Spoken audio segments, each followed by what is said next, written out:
అందమైన జ్ఞాపకం అమ్మమ్మ పుట్టిల్లు. పేచీ పెట్టు, సరే అనేదాకా వదలకు, జలగలా పట్టుకో అని చంపుకు తింటోంది అమ్మమ్మ. నాకు ఆ ఊరు వెళ్ళాలని కోరిక ఎంత మాత్రం లేదు. కానీ అమ్మమ్మ అడిగింది కదా అని పేచీ పెట్టడం మొదలుపెట్టాను. ససేమిరా అన్నారు తాతయ్య. పట్టులంగా కొనిపెడతాను, వెండి పట్టాలు కొనిపెడతాను అని బోలెడన్ని ఆశలు చూపించారు.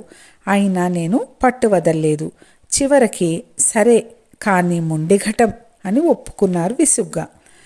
విషయం ఏమిటంటే అమ్మమ్మ తన పుట్టిల్లు కావూరికి ప్రయాణం కట్టింది. వాళ్ళకి తాతయ్య గారికి ఏవో మాట పట్టింపులు. ఆవిడ అక్కడికి వెళ్ళడం ఆయనకు ఇష్టం లేదు. అందుకని నన్ను ఉసిగొల్పింది అమ్మమ్మ.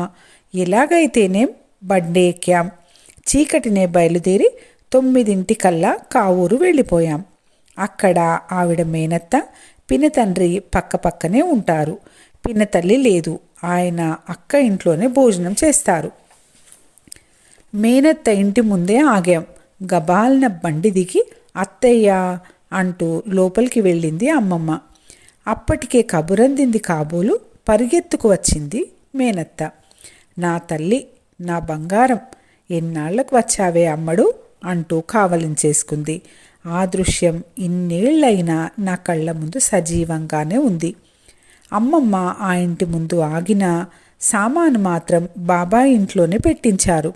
ఆయన ఎక్కడికో బయటికి వెళ్ళాడు. విషయం తెలిసి ఉన్న పాటున వచ్చేశాడు. అమ్మాయి వచ్చిందటగా అంటూ. అదేమిటే ఇట్లా చిక్కిపోయావు అని బాధపడిపోయాడు. ఇన్నాళ్ళకి గుర్తొచ్చామా మేము అని నిష్ఠూరాలు ఆడాడు. ఆ ఇంట్లో అడుగు పెట్టినప్పటి నుండి ప్రతి నిమిషం ఒక ఆశ్చర్యమే నాకు.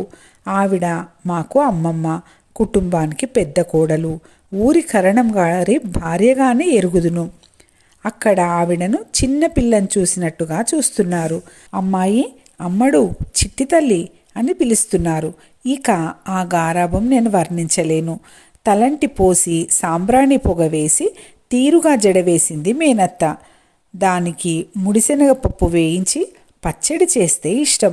ముక్కలు లేకుండా చేసిన పప్పు పులుసు ఇష్టం. వంకాయ వరుగుల కూర ఇష్టం అంటూ పరుగులు పెడుతూ వండి పెట్టారు.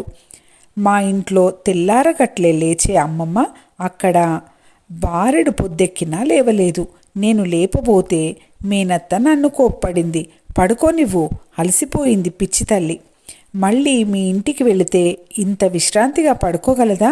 లేచినప్పుడే లేస్తుంది అన్నది. అక్కడ మా అమ్మమ్మని చూసి నా కళ్ళని నేనే నమ్మలేకపోయాను. హాల్లో ఉయ్యాల బల్ల మీద కూర్చుని ఊగుతూనే ఉంది. చింతగింజలు ఆడింది. ఊరంతా చుట్టబెట్టి అందరినీ పలకరించి వచ్చింది. వాళ్ళు పెట్టిన చిరుతిండ్లు సంబరాలు పడుతూ తిన్నది. మేము 2 రోజుల కోసం వెళ్ళాం. వాళ్ళు బలవంత పెట్టి ఇంకో 2 రోజులు ఉంచేశారు. పరకడుపున ఆడపిల్లను పంపకూడదు కాబట్టి పొద్దున 7ంటికి పెరుగన్నం పెట్టారు. కొత్త చీర పెట్టి కట్టుకున్న తర్వాత చలిమిడి పెట్టారు. నాకు బట్టలు కుట్టించుకోమని డబ్బులు ఇచ్చారు. బండి కదిలిపోతూ ఉంటే ఊరి చివర దాకా సాగనంపారు. కనుమరుగు అయిపోతున్న ఊరిని చూస్తూ కళ్ళు తుడుచుకుంటూనే ఉంది అమ్మమ్మ. ఆ ఇంట్లో నాకు తక్కువేమీ లేదు. కానీ అందరికీ ఏం కావాలో నేను చూసుకుంటాను. కానీ నాకేం కావాలో పట్టించుకోరు. మాకు ఇది కావాలి అని చెప్పటం తప్ప నీకేం కావాలి అని అడగరు. మనిషికి అన్నపానీయాలు మాత్రమే కాదు, కాస్త ఆదరణ, ప్రేమ కూడా కావాలి. ఎంత వయసు వచ్చినా అటువంటి ఆత్మీయత కోసం కొట్టుకులాడుతోంది ప్రాణం. చాలా కాలం అయిపోయింది అటువైపు వెళ్ళి.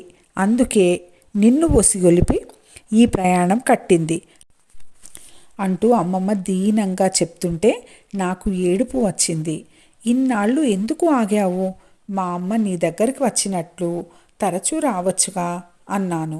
తండ్రి లేడు, తోడబుట్టినవాడు లేడు, ఎట్లా వస్తానే, మరీ ఆగలేక ఇట్లా ఎప్పుడో అంటూ మళ్ళీ కళ్ళు తుడుచుకుంది. అమ్మని చూసి నేను ఒక నిర్ణయానికి వచ్చాను. 6 నెలలు అవగానే పేచీ పెట్టడం మొదలు పెడతాను. నేను మంకుపట్టు పడితే ఎవ్వరైనా దిగి రావాల్సిందే. ఏడాదికి ఒక్కసారి అయినా అమ్మమ్మని కావూరు తీసుకువెళ్తాను అనుకున్నా. కానీ దురదృష్టవశాత్తు ఆ ప్రయాణమైన కొద్ది రోజుల్లోనే వాళ్ళ మేనత్త స్వర్గానికి వెళ్ళిపోయింది. బాబా ఏమో ఏదో ఆశ్రమానికి వెళ్ళిపోయారు. అమ్మమ్మకి ఆ ఆనందం, తృప్తి లేకుండా పోయాయి. ఈ కథ మీకు నచ్చకుండా ఉండదు. నచ్చినట్టయితే లైక్ చేసి సబ్స్క్రైబ్ చేసుకొని మీ ఆత్మీయులతో పంచుకోగలరు. విజయలక్ష్మి గారికి ధన్యవాదాలు.